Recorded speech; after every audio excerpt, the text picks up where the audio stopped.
So something adventurous and outdoorsy. So a few years back, I went on a girls' trip with my sister-in-law, my cousin-in-law, and then our twin friend.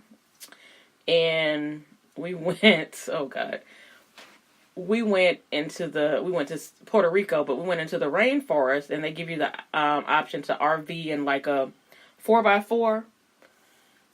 And this is like rough terrain. Like, this is not something I would suggest doing if you faint at heart.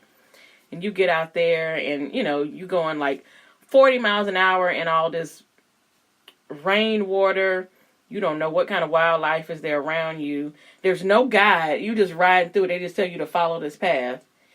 And not only did we do that, but also some type of wildlife jumped on me.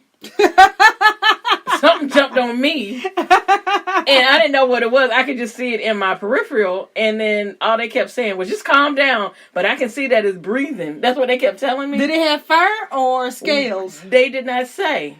So you never saw it? I feel like it's on me now. I never saw what it was. But it's funny. My husband's cousin was filming with a GoPro. And just so happened she had turned it off for that moment. So we still never know what was on me. I assume it was something like a grasshopper or something like that. But whatever it was heavy enough where I could kind of feel it on my skin. But I didn't want to look. And I was like holding on to the top of the car. I had my feet up because I didn't know what had gotten in there. So, I mean, that was an adventure if you're talking like worldly adventures, things like that. But again, my day-to-day adventure is, all right, it's Saturday. I'm going out to a busy store by myself with 2 kids, and I have no backup plan. That's my adventurous at this point. Okay. What's next? All right. Okay, so we only got about another 20 minutes. No, not even that, because we still got to do our diet updates. There's nothing to update. We still got to talk about it. So we probably got like another 10 minutes of this. Okay, we'll do 2 more questions apiece. Okay. What lie do you tell most often? That I can still wear my pre-pregnancy clothes. Who are you lying to, yourself? Yes, that's why it's most often. Outsiders don't care, but I keep telling myself that every single day. That I can still wear pre-pregnancy clothes. And you get brought back to realization when you put them on? Yes. It can't be that far off. Oh, it's bad. It's bad. Yeah, we'll just get right past that. It goes back into our diet update. Yeah, I'll talk about that later. All right. If your life was an autobiography, what would the chapters be subdivided into 3 categories? What would they be? Ooh.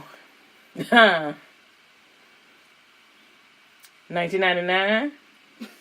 1999.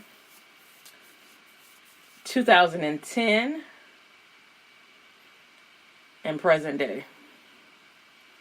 You gonna give us some detail? A little bit. So 1999 was kind of a turning point. I was 19. I was about to enter my junior year in college. Went through a horrible breakup, horrible situation, and that was kind of the turning point of identifying that,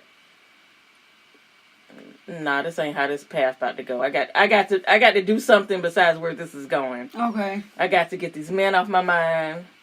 And I got to focus on me. Now, it didn't happen overnight. It probably took about 10 years for that to happen. But that was the start of the turning point of how I realized that, really getting over investing in these men can really cause you an issue. The wrong man. Wrong man. 2010 was when I turned 30. And so it was kind of the turning point. Another turning point, my husband and I... you was 30 before 2010. I was not. Yes, because I turned 30 in 2010. I was 30. Yes. I was 30. Yeah, I was 30. Was I? Yes, is that right? What year is it now? 19? And about my transition year. You're right. Okay, so I was 30. Get girl. That's that lie you tell yourself. That's my lie. And I had left a job that I was with for a long time, most of my 20s. Things hadn't gone as well as I planned there, and I decided to make a career change. Oddly enough, and it was a very much an uphill battle. It was a challenging time in my life. And actually, and during that time, I'd also had cut out some friends. You know, we weren't even talking at that point. I don't think when I turned 30. I don't think. And 2010. Yeah, I think you're probably. So right. it was just a really trying time where I didn't know what I was going. I didn't know if I was coming or going. I didn't know what I wanted to do in life. I thought I had it all figured out. I wasn't making any money because I, again, had gone from making really good money at this job for almost 7 years until being laid off and going through some challenging stuff. And then present day is, girl, I don't know, the transition year. Married, I got 2 kids, I got a pretty decent career, and I'm still lost. So present day would be fighting through the mud. You might not be where you want to be, but you sure ain't where you used to be. I'm further than I were during those 2 times. Yes. Yes. So cool. Yeah, 1999, 2010, and walking through the mud. All right, walking through the mud. Interesting. Okay. Okay. What's the most surprising self-realization you've had? Ooh.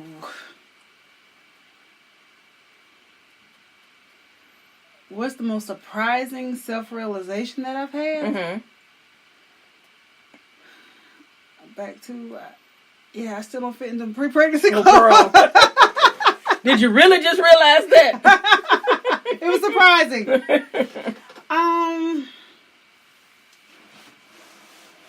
It was probably, you know what? Not far from that, but it probably has been like my struggle with food. Okay. And just realizing how dependent I was and how much of an emotional eater and a grazer I can be. So tell me that word again. And a grazer. A grazer, like a person that just grazes on food, like a cow. Oh. Yeah. I've never heard it said in those terms. That you're just a grazer? Yeah. Really? No, I've never heard it said in those terms. Oh, okay then. But yes, people who just munch all day long. Gotcha. Yeah, they're like grazers. on grass, like how cows do grass. Okay. Yeah. Okay. Oh, that's a good one though. That probably the realization of food. That's a good one. Like just when you just to really understand my relationship with food and how codependent I have been on it over the years. Mm-hmm. And I mean, much to what you said before about eating with friends and our loved ones. I mean, food is just so intertwined with our relationships. Mm-hmm. When you're feeling good, you want to go eat. Mm-hmm. When you're out shopping, you want to go eat. When you're sad or you're mad, you eat. It's a holiday, you're celebrating, you eat. You're bored, you're lonely, you eat. It's late at night, you eat. That's it. That's it. That's it. You're right. You're right. And so to really just understand my relationship with that, because for a long time, a lot of us can be like, I don't know why I'm fat. I don't know why I keep gaining this weight. I don't know what the problem is. Mm-hmm. But when you really start to sit down and dissect and really look at that relationship, but when did you start, what triggers you to eat or, whatever it may be, then you're like, man. Yeah, that's deep. It is. And I realized, that I would eat most often with one particular person. Mm-hmm. So when I said something to them about it, it was like, oh, you blaming me? No, I'm not blaming you, but I just realized that we do this a lot. Yeah. Maybe we should think about doing other things besides eating. And it worked for a while. Girl, now we're back to snacking all the time. See? It is what it is. It is what it is. But you made changes. You made changes. Like I get that when I'm with this particular person, I'm gonna eat. I've just resolved that that's what it's going to be. It is joyful. It is joyful. It brings me joy. It brings them joy. And then when we're not together, that's when I gotta hunker down. Yeah, right. So that it's just not. It's not every day. Yeah. Yeah. Girl, I'm hot. It is hot in here. I think it's the tequila. Okay. I don't know. All right, you got one more for me. I got one more for you. Okay. Go ahead. But you're still drinking that tequila. All right.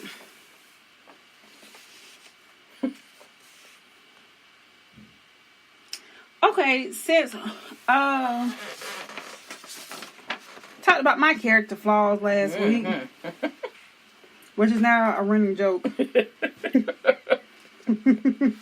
Hashtag character flaws. Hashtag. What do you take most for granted? Oh, you know what? I take that back. Okay. What would be some of the most annoying things about having you as a roommate? As a room? Oh, I don't clean. Oh, no, I don't clean. You said that with pride and quickly. Clean. I don't clean. So you that nasty helper? I've grown and I've learned habits now of maintaining, but yeah, I don't like cleaning.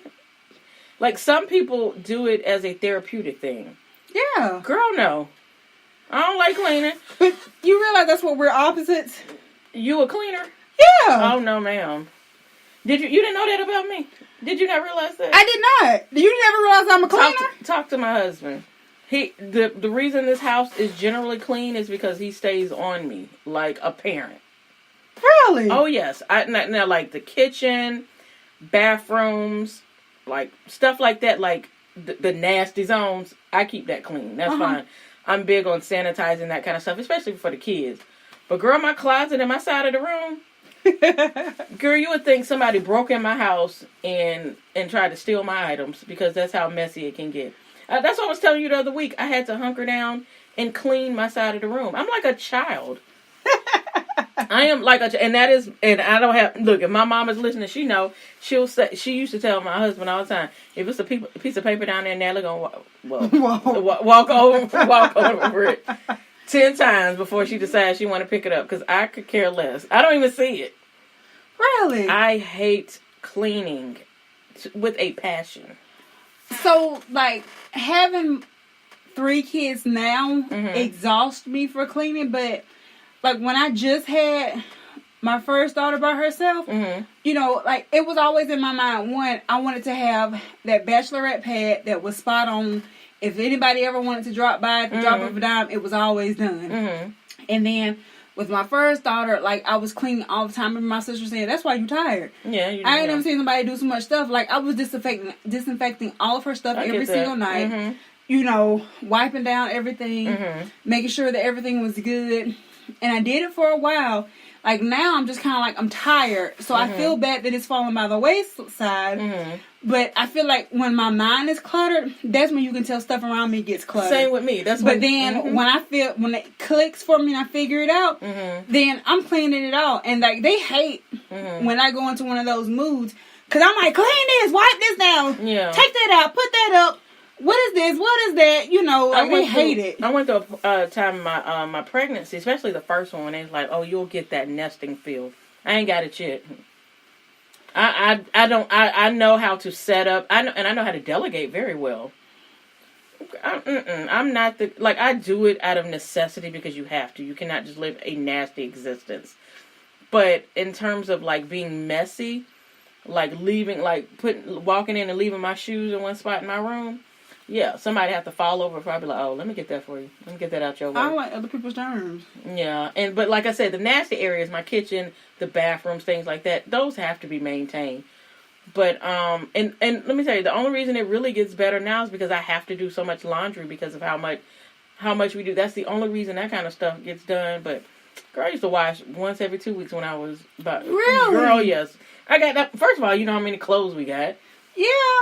I got enough drawers to make it through. I got enough bras. I can make it through some work outfits. Wow. Yeah, that is my character flaw. I hate cleaning. And if my husband could jump in right now on this broadcast, he'd be like, I second that. Wow, the more people we add to our house, the harder it gets for me. I just get overwhelmed. But when it was just me or just my one daughter, girl, we was it. Yeah, we was it. I thank God for him every day because he keeps me balanced. Because I don't know what it would look like when you would come in here. Wow. That's why my office space that we're supposed to be using is not usable yet because I keep using it as my. I'm put something in here real quick room. All right. But you see his office? Oh yes, it's set for us to come in every week. Every week it is immaculate. But I bet y'all won't leave this